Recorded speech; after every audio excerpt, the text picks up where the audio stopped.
He might have never left the MVP conversation, but he wants a championship over that. And the league MVP doesn't matter to him. That's an individual award. You know what I'm saying? The team award is to win the Super Bowl. The team award is to bring a Vince Lombardi to Detroit and have a party on Woodward. That's what the main focus is for Jared Goff. And if you want to talk about league MVP, you're going to talk about Lamar Jackson. You're going to talk about Josh Allen. You're going to talk about those kind of quarterbacks with league MVP conversations. I'm not saying Jared Goff is not good enough to be in the league MVP conversation. He should be in it. But he wants to stay away from that. You know what I'm saying? Because he focuses on his teammates. He focuses on being a leader. He focuses on winning a championship. That's the only thing that's on his mind. Knowing that we haven't won a championship in 67 years, that is the only vocal point that matters, and that's the only focus that this team has. You're not just going to think about league MVP all day. If you're going to worry about league MVP all day, then that means you're not about the team. That means you're not about winning ball games as a team. You're just saying, hey, I want to stat pat all day and not win. So, the direction is to get a championship.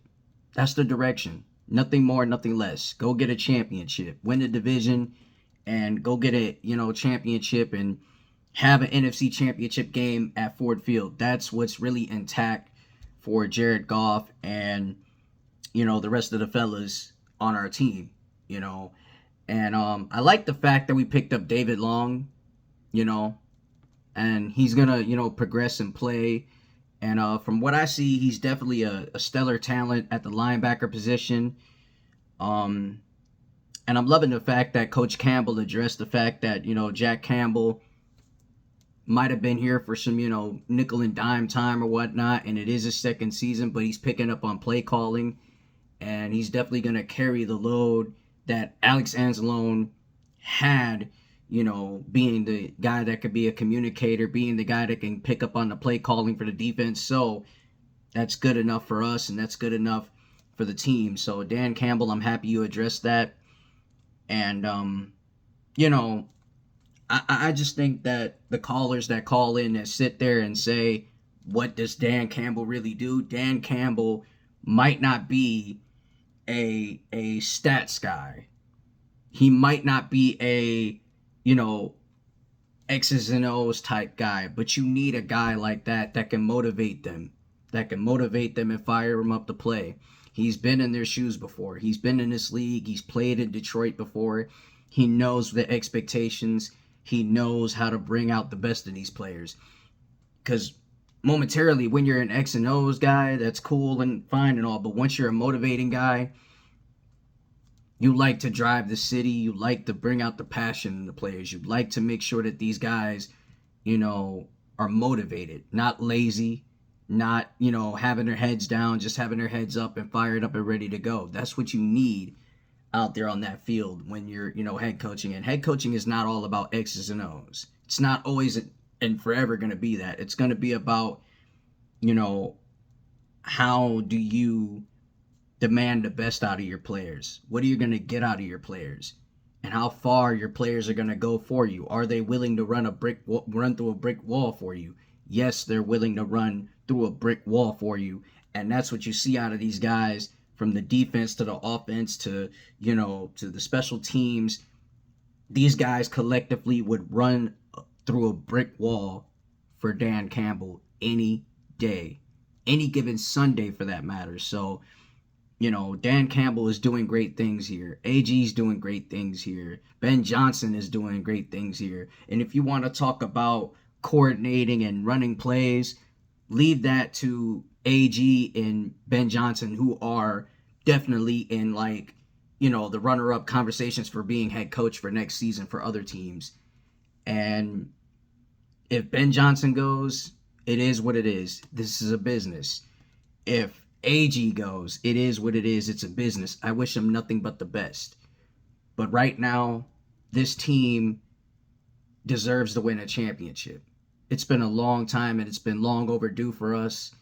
And We got next week, week 12. We got to think about the Indianapolis Colts, and we got to think about how we can go into Indiana and win at Lucas Oil Stadium. We got to think about what we can do and how we can, stop Indianapolis from, getting back into the game and, rejuvenating themselves in the second half or maybe in the first half. We got to stop that. We got to put an end to that and walk in there and dominate through two halves of the game, first half, second half, and just play, the way we've been playing, smash mouth football, in your face football. That's the main thing that we do. That's the main key that we have, is to be successful at smash mouth football, and it's in our DNA, it's in our blood, and we're gonna go into these games, these last few games, which is Indiana, Chicago, Green Bay, Buffalo, Chicago, San Fran, and then Minnesota. We finish at home. So, for the most part, we're gonna go into these games with a chip on our shoulder, and we're not always gonna be a perfect team, but we've been perfect so far. And if you don't like what we're doing, and if you don't like the way we've been playing, and if you don't like the fact that we're perfect, stop us, make us look imperfect out there on the field. And that's the only thing that matters to us, is straight perfection, straight up winning games, and straight up taking over your trap and walking into your trap and just doing things that winning teams do, winning ball clubs do. And we're not losing any static. We're not losing any static. We're not losing any focus. We're not, taking our foot off the gas. There's no breaks. 25-8. There is a 24-7, but 25-8. And we're ready. We're ready to go to the playoffs. These guys are in playoff mode right now. Even if Anzalone's out for 6 to 8 weeks, he will be back in the playoffs. So there's no worries on that. And big shout out to 97 won the ticket, because I called him before, earlier upon the season, like midway through the season. I even told these guys that the sky isn't falling down on this team. The season's not over, and there's plenty of football to play. Don't lose your hope. Don't lose your grip of yourselves. Get a grip of yourselves to the fans and say, look, it's not over. It's not over. Stay faithful. Stay hopeful. Just understand we're 9-1 and we have an 8-game winning streak. You know what I'm saying? That's where the confidence builds. That's where the confidence builds over time from, first, not just from first, but from 1 to 10. That's where that confidence builds. You know what I'm saying? So give credit to Sheila Hamp. Give credit to Sheila Hamp for what she's built over here. Give credit to, Chris Spillman. Give credit to John Dorsey. Give credit to all the guys that are at the top of the at the top in the front office, just making sure that we have something special on the field, and we do have something special on the field. And I love the fact that we're getting talked about in in ESPN and stuff like that. I love it. I really love that fact. And Shannon Sharp even said, we have no weaknesses.